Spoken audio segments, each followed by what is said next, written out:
Sure.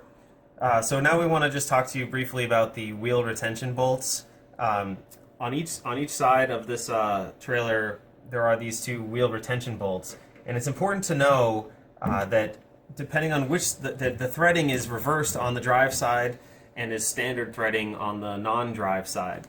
The drive side meaning the side of your bike where the gears are.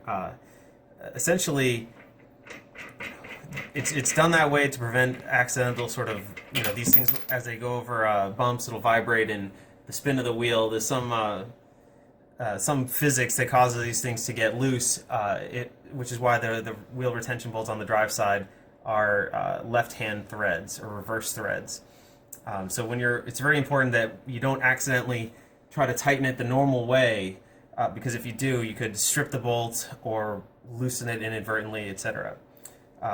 Surly recommends in their manual that you hit 30 Newton meters of force when you're installing these, and we've had pretty good success using a torque wrench to hit that exact number.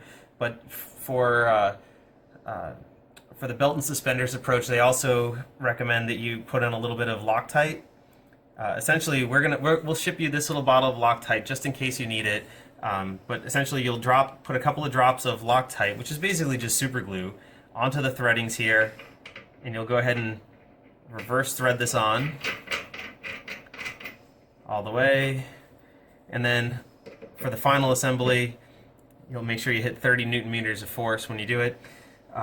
We're going to ship this to you with the wheels on so that you won't have to worry about it right away, but it's important for you to take note in case you get a flat tire and you need to replace the tube or replace the wheel for any reason.